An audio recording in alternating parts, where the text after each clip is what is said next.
One Piece acaba de introducir un nuevo nivel de maldad. Los 5 ancianos finalmente han salido a la luz como los 5 demonios del rey Im. Bestias de formas grotescas e imponentes con poderes que van más allá de cualquier cosa que hayamos visto. Hacer explotar a sus rivales, un aura que paraliza a sus enemigos y un círculo de invocación que jamás nos habríamos imaginado. Damas y caballeros, One Piece finalmente se encuentra en el punto álgido. Los demonios han llegado. ¿Cuál será el nuevo nivel de batalla de la obra desde acá en adelante? ¿Cómo hacerle frente a esta fuerza desbordante? Hay muchas dudas y misterios acerca de qué son exactamente estas bestias, por qué son tan poderosas y cómo vencerlas. Por lo que creo que es hora de ir a echar un vistazo a lo que Oda nos ha mostrado ya antes en el manga, porque puede ser que muchas de las dudas acerca de los soldados infernales de Im ya tengan respuesta desde hace más de 15 años en el manga. Iremos en orden. De esta manera podremos analizar todo lo que hemos visto acerca de este poderoso demonio, y les aseguro que se darán cuenta como yo que todo va tomando sentido. Por lo tanto, creo pertinente comenzar hablando del círculo de invocación que vemos aparecer cuando este viejo surge y se convierte en su forma demoníaca. A través del último siglo, la estrella de las 5 puntas ha sido generalmente enlazada con el satanismo, pues las 5 puntas, al estar invertidas, forman la cara de Baphomet, un símbolo y representante principal de la iglesia de Satán. No hay otra razón por la cual Oda dibujaría un símbolo tan parecido si no quisiera hacer una referencia al círculo que durante mucho tiempo ha sido relacionado con esta iglesia. Sin embargo, acá hay un gran giro argumental, y ya sé que dirán que ya hay demasiada gente hablando de esto, pero tienen que poner atención a lo siguiente, porque les aseguro que les volará la cabeza. Si recordamos bien, en el capítulo 524 del manga, Brook cayó durante el salto temporal en una isla llamada Hara-Het-Tania, cuyo nombre es un juego de palabras, pues Hara-Het-Tana es una manera de decir que estás muerto de hambre. Por lo tanto, el nombre de esa ciudad es algo así como Tenemos Hambrelandia. Esta misma isla es la que, previo al aterrizaje de Brook en dicho lugar, ya tenía a sus habitantes tratando de invocar a un demonio, más específicamente al rey Satán. Según ellos, Satán debería aparecer desde ese círculo para sacarlos de sus problemas, pues la tribu de los brazos largos les había hecho demasiado daño al quitarles todo lo que tenían para su propio beneficio. Ahora, si juntamos todos estos ingredientes, podemos darnos cuenta de algo muy interesante. Esta es una comunidad pobre que intentaba invocar un demonio para que solucione sus problemas y les brinde su fuerza en una batalla contra aquellos que les oprimen y arruinan sus vidas. Como bien sabemos, en One Piece nada pasa solo porque sí. Oda es un autor que goza de escribir su universo con lujo de detalle, desde la arquitectura, economía de cada isla, hasta la cultura y la historia. Es acá cuando cabe preguntarnos, ¿por qué una tribu intentaría invocar a un demonio que solucione sus problemas? ¿Dónde habrán aprendido o leído que, en este mundo, cuando tienes un problema, es posible invocar a un ser que aparecerá desde un círculo de invocación para eliminar a tus enemigos? Como acabo de decir, en One Piece esto nunca sucede solo porque sí, y a pesar de que en esta historia de Brook, Oda agregó muchos chistes de bragas y qué sé yo, es muy posible que en el mundo de One Piece haya una historia, un mito, un relato hablando acerca de un demonio salvador. De entrada, esto es extremadamente interesante, ya que ¿recuerdan qué es exactamente Nika? Justamente, es un dios a los cuales, como hemos visto en estos mismos capítulos, ha intentado ser invocado a través de la historia por miles de prisioneros y esclavos que esperan una salvación divina a sus problemas y que los liberen de su sufrimiento. Ahora quiero que me digan, ¿en qué se diferencia la historia de Nika con la tribu que intentaba invocar a Satán? ¿No es acaso exactamente lo mismo en ambos casos? El aferrarse a la creencia de un ser mítico que solucionaría tus problemas y calmaría tus dolores, así como miles de prisioneros ruegan por Nika para ser liberados día a día. Existen naciones que viven llamando a un demonio para que los ayude a derrotar a sus enemigos, porque así lo dicen las leyendas. Exactamente, es posible que en el pasado, potencialmente cuando sucedió la caída del Gran Reino, Im haya destruido el Gran Reino con la ayuda de sus 5 demonios guardianes, y siendo que en dicha batalla que terminó con un reinicio mundial, dichos demonios fueron invocados desde círculos de invocación satánicos. Hoy en día existen culturas que hayan intentado replicar lo que sucedió aquel día, porque que eso se narra en el boca a boca, intentando también estas culturas invocar a los legendarios demonios que ayudaron a Im a tomar el control del mundo. Ahora bien, acá es cuando esto se pone realmente interesante, porque ¿recuerdan que les dije que esta tribu que intentaba invocar a un demonio eran una civilización de muertos de hambre y que sufrían día a día? Sí, exactamente. Es hora de victimizar al gobierno mundial. Una de las más grandes cualidades de One Piece como obra es que los villanos, específicamente la segunda mitad de la obra,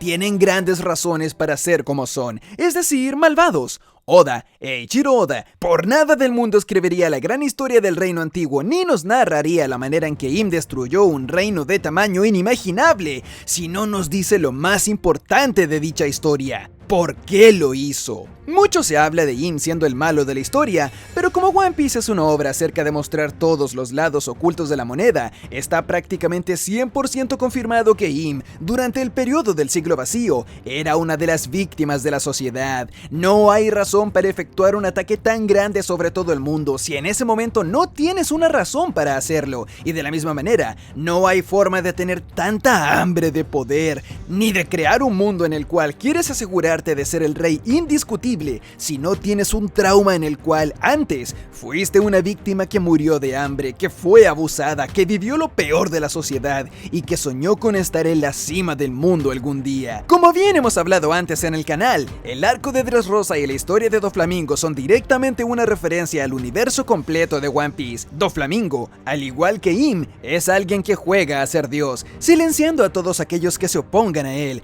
Cuenta con sus apóstoles al igual que Im. Incluso Oda nos regaló esta viñeta de la familia Don Quijote directamente arrodillándose ante él, tal cual como el Gorosei lo hizo en Marijoa. Luffy fue el encargado de enviar al hombre que jugaba a ser Dios y se ubicaba en las alturas del mundo como un ser superior directamente bajo tierra, sacándolo de su fantasía de superioridad y liberando a un reino que fue víctima de un dragón celestial. De la misma manera como Doflamingo se ubicaba en la cima de una montaña dentro de Dressrosa, Im se ubica en la cima de la Red Line. Hay miles de paralelismos entre ambos arcos y de Doflamingo con Im, pero por ahora el punto queda claro: Doflamingo es un Im en miniatura, a menor escala, y siendo así las cosas, notaremos que Doffy, antes de ascender al trono, se encontró en lo más bajo de la vida, comiendo basura, robando y siendo abusado por la sociedad, solo para, a través de sus apóstoles, ser el elegido como el indicado para llevar a cabo la gran misión de gobernar gracias a tener la actitud del rey. Toda esta historia hizo que Doflamingo aplique su control y opresión de marionetas sobre Dressrosa, una versión en miniatura del mundo de One Piece.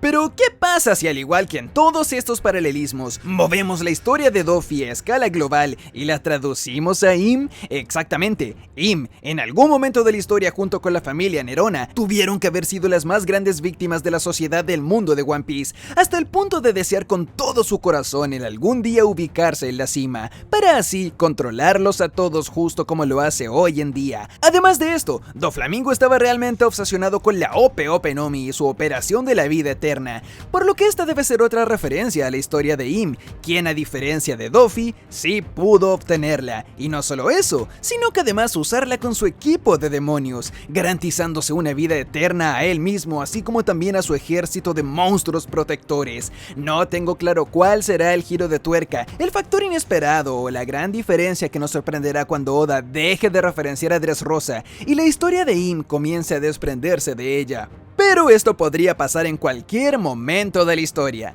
Por ahora, y volviendo al inicio, me encantaría que haya habido un punto en la historia en donde, al igual que los hombres intentaban invocar a Satán para que derrote a sus enemigos porque estaban muertos de hambre, Im también tuvo que invocar a 5 demonios y finalmente vengarse contra el clan de los D, quienes tanto daño le hacían. Si quieren pensarlo de una manera más directa, es posible que se parezca a la situación de Orochi y su venganza contra el clan Kozuki, pero es por esa misma razón, porque sé que Oda no repetiría exactamente la misma historia 2 veces, que estoy seguro que este pasado nos traerá un giro que nadie se espera, pero que cuando suceda hará que todos nos caigamos de la silla. Aún falta una parte importante de todo esto, pues gracias a las palabras de mi buen amigo Armagia, me di cuenta que los demonios de Im están extremadamente relacionados con una pieza de literatura y ocultismo, un grimorio conocido como la llave menor de Salomón. Este libro de ocultismo narra acerca de la invocación de demonios a través de círculos de invocación, los cuales se ven muy parecidos a los que Oda retrató en el manga.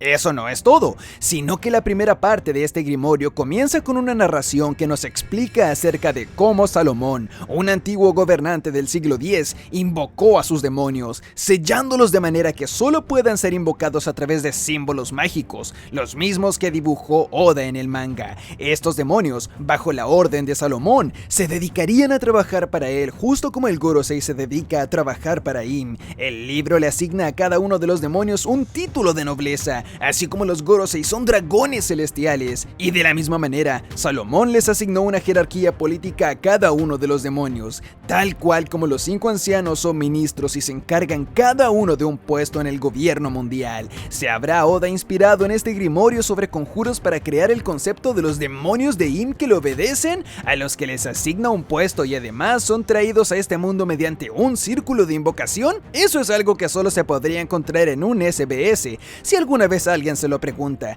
pero es innegable que tantas coincidencias hacen que, por lo menos, levantemos una ceja al mirar a Oda luego de habernos enterado de ellas. Lo segundo que debemos barajar es el poder explota cabezas que Jay García tiernamente estrenó con aquel Marine Random. Mucha gente se ha visto muy confundida últimamente con ¿qué es exactamente? ¿Por qué puede existir un poder tan roto en el universo de One Piece? Y mientras que veo el porqué de las interrogantes, puede que, usando anteriores ingredientes de la serie que ya nos ha dotado, podamos filtrar algunas opciones y llegar a una posible respuesta. Primero analicemos qué es lo que vemos exactamente. Se trata de un poder que luego de usarlo y asignar a un objetivo, este recibe un gran daño físico que parece ser como si su cuerpo sintiera un gran golpe desde dentro. Hay que comenzar dejando de lado el pensamiento que este poder es capaz de siempre reventar cabezas, ya que como vemos, los efectos de este ataque varían según qué tan fuerte y resistente sea la víctima. A un Marine Random le vuela la cabeza, a Bonnie, que es una mujer más fuerte y guerrera con experiencia, le hace un gran daño y la deja fuera de combate, mas no la mata en el acto. Sanji, por otro lado, al ser más resistente, es derribado y enviado a volar,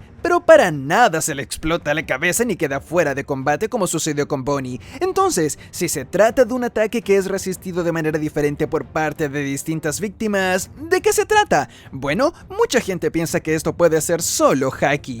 Y no suena tan emocionante como el poder del rey demonio o algo así, pero escuchen y construyan su propia opinión. En el capítulo 434 del manga es donde por primera vez en la historia vemos a 2 emperadores del mar juntos en el mismo lugar, Shirohige y Shanks. Pero antes de eso, tenemos la muestra de haki del conquistador del pelirrojo. En ese momento, Shanks hizo que muchos de los presentes caigan desmayados al, según las palabras del mismo Marco, no soportar el haki de Shanks. Sin embargo, en esta misma escena, vemos algo que llama mucho la atención, y eso es esto. Sí, justo como notan, parte de la madera del barco se hace pedazos frente al haki de Shanks. A través del salto temporal en adelante, hemos visto muchos ejemplos de guerreros usando haki del conquistador. Sin embargo, la única vez que lo hemos visto siendo expulsado ofensivamente sin la necesidad de acercarse al objetivo y causando una destrucción física más allá de simplemente desmayar espiritualmente al enemigo, es en este capítulo.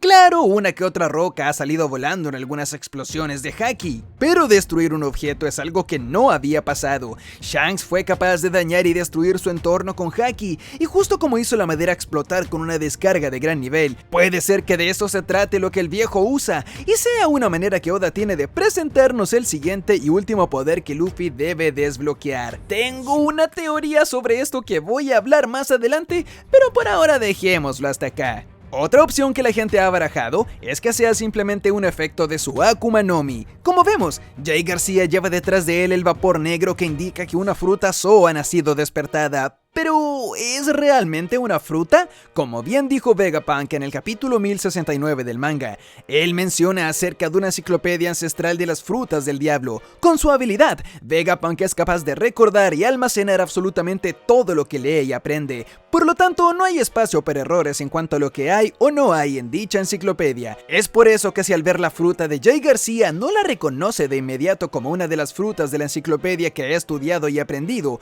hay 2 opciones. X. O esta se trata de una Akuma no Mi demasiado prohibida, cuyo consumo se permite exclusivamente a los miembros del Gorosei en protección de Im, porque son frutas demoníacas que poseen una cualidad especial y que están hechas para servir a Im. Recordemos que las frutas de tipo Zoan tienen voluntad propia y muchas veces son consumidas por gente que cuenta con la cualidad de cumplir la voluntad de dicha fruta. Si recordamos, Yamato consumió la fruta del Okuchi no Makami, porque dicho animal es el espíritu protector de Wano en el folclore de la isla, y ya que Yamato contaba con una voluntad de proteger Wano, terminó siendo elegida por su fruta. De la misma manera, es posible que las 5 Akuma no Mi del Gorosei hayan buscado a los 5 hombres cuya disposición era proteger al gran emperador del mundo. Pero la otra opción, que también se ha comentado a través de la comunidad, es que no se trate de ninguna fruta del diablo ni tampoco de un haki súper poderoso. Pero ¿cómo más podría un humano integrar un demonio y su habilidad en su cuerpo si no es a través de consumir una Akuma no Mi? Eso se los encargo a ustedes en los comentarios. Me gustaría decir que me encanta que Oda se haya guardado este as bajo la manga. Después de derrotar a Kaido, gran parte de la comunidad tenía miedo que Oda no sea capaz de hacer sentir al lector que algo podía estar al nivel de este gran dragón. Todos nos preguntábamos, ¿qué puede hacer el autor para impresionarnos luego de tal bestia? Y creo que Oda, con este demonio salido de un círculo satánico que aparece para reventar cabezas y explotar truenos, es una excelente manera de hacernos sentir que en One Piece quedan aún muchas cosas terroríficas por descubrir después de Kaido. Bien, muchos demonios y diablos y metaleros trulis malulis, pero ¿cuál va a ser el papel de Luffy en todo este arco? Todo el mundo dice que este arco terminará con Kuma llegando y enviándolos a todos a volar a Elbaf, pero ¿es esto realmente lo que sucederá? Piénsenlo un segundo. Para comenzar a explicarlo, necesito volver un poco más atrás y recordarles algunos detalles. Este arco de Egghead es vivir Shabondi otra vez. Muchos elementos de dicho arco se han repetido acá, y la gran diferencia de ese momento con la actualidad es que el arco de Egghead es la venganza de Luffy. Es la tripulación de los sombreros de paja superando ese obstáculo que alguna vez los detuvo, pero no solo al mismo nivel que en Shabondi, sino que Luffy será capaz de superar todo lo que lo detuvo antes, multiplicado por 100. Ahora Luffy no perderá contra un almirante, lo derrotará en combate. Ahora Luffy no solo golpeará a un Tenryubito, sino que uno del Gorosei. Ahora no hay manera de escapar de la isla porque el plan de escape se arruinó, hay que luchar. Y de la misma manera, Luffy no terminará el arco con una derrota o escapando, sino que con una victoria. Es inaceptable a estas alturas de la historia que hayan fans que quieran que Luffy se vaya volando de la isla o que Luffy tenga que escapar de sus problemas. No puede ser posible que un Yonko apenas estrenado, luego de derrotar a Kaido, debe escapar del primer problema con el que se encuentra. Hablamos de Luffy. En pocos años en el mundo real, él será el próximo rey de los piratas. No podemos pretender que suceda lo mismo que con Kaido en la capital de las flores, y que pierda para tener una venganza de 100 capítulos que son 3 años de publicación para finalmente poder vengarse de este villano. Es un emperador. Es por eso que una interesante posibilidad que se me pasa por la cabeza es que si bien ya Luffy no puede ponerse de pie justo ahora y Kuma va camino a la isla, la solución llega sola si sumas 1 más 1, ya que como vimos en Thriller Bark, Kuma es capaz de repeler el dolor, cansancio y fatiga de una persona con su fruta Nikyu Nikyu. Es por eso que lo mejor que puede suceder para que Luffy vuelva a la batalla es repeler dicho dolor y dejar a Luffy en su 100% enfrentando a un miembro del Gorosei, porque acá es donde empieza la última parte de este video, y es que Luffy derrotará, secuestrará o en un caso extremo hará algo que terminará con la muerte de Jay García Saturn. Y déjenme explicarles por qué. Definitivamente, Luffy lo derrotará y este arco no terminará con Jay García, sino es completamente destruido. Fue una excelente idea de parte de Oda haberse guardado el flashback de Kuma para tan adelante en la historia, pues este flashback cuenta con un factor importantísimo. Jay García Saturn participa en él. porque este viejo es también el villano final del arco presente. Durante todo el pasado de Kuma, Jay García cometerá actos tan crueles, asquerosos, viles, que todo este pasado, absolutamente todo lo que veremos en esta historia, está acá por una razón: ser combustible emocional. Esto es algo que Oda ha hecho desde el inicio de la historia y siempre ha demostrado ser efectivo. En el pasado de Nami nos dedicamos a conocer a Arlong y a lo cruel que este podía ser. Lo odiamos, lo detestamos, lo vimos ser un desgraciado para que, justo cuando volvamos al presente, los espectadores estemos en llamas y llenos de ira, preparados para ver cómo Luffy se venga de aquel que hizo sufrir tanto a Nami. Uno de los momentos favoritos de la comunidad de One Piece, el famoso "quiero vivir" de Nico Robin, no es un buen momento solo porque sí. La única razón por la cual a toda la comunidad nos gusta tanto ese momento y nos emociona es porque viene acompañado de un potente flashback que lo precede, uno que nos demostró todo el sufrimiento de Nico Robin y se dedicó a pintar al gobierno como los malos de la historia, como los responsables del sufrimiento de Robin, y es por eso que toda la carga emocional de ese flashback es la que hace que al volver al presente queramos que Robin sea feliz y le pateen el culo a los culpables de su dolor. Ahora pasa exactamente lo mismo. Aparece Jay García como un gran demonio enemigo. Vamos al pasado y Oda se dedicará durante los siguientes capítulos a inflar más y más el odio que sentimos por este viejo. Más que nada por él. Él fue el encargado y responsable de que Kuma haya perdido su memoria. Oda va a retratar a Jay García como alguien que hizo algo tan malo y que hizo sufrir tanto a Bonnie, que para cuando volvamos al presente y estemos completamente cargados de odio hacia él, que ardamos con ganas de que Luffy le parta la cara. Y eso es lo bueno, pues significa que Oda hizo que la batalla tenga el peso narrativo suficiente. Porque sí, sabemos que Jay García es un malo del gobierno. Sí, sabemos que al estar de ese lado él es el causante de muchos males alrededor del mundo.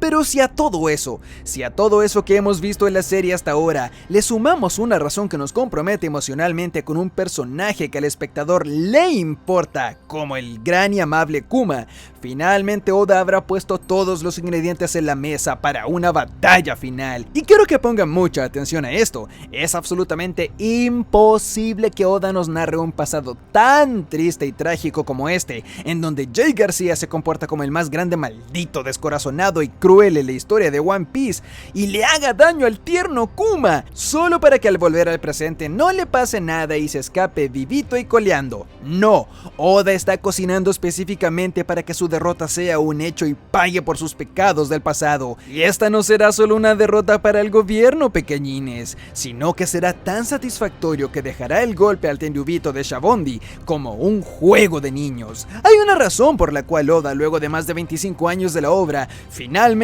conectó a Luffy con el Gorosei a través de esa llamada y en el argumento, y una rivalidad entre ambos bandos finalmente ha sido abierta. Hemos llegado al punto de finalmente desafiarlos a ellos, a los líderes del mundo. Luffy derrotando al primero será la señal que dará inicio a la gran guerra. Será la declaración final de Luffy, no solamente estando dispuesto a desafiar al resto de piratas ni a la marina, sino que Sombrero de Paja, derribando parte de la línea de defensa que protege al mismísimo Im, efectuará el primer ataque contra el rey enemigo. Es una amenaza y es una señal que los siguientes son los otros 4, seguidos de su líder. De esta manera, todo se une en una serie de eventos hermosos, en los cuales Jay García potencialmente muriendo, sufriendo mucho dolor físico y moral, o como me gustaría a mí, siendo secuestrado, pagará por todos sus crímenes a través de tantos años, y será satisfactorio verlo caer, luego de venir de un flashback que se dedicará cuidadosamente y en cada una de sus apariciones,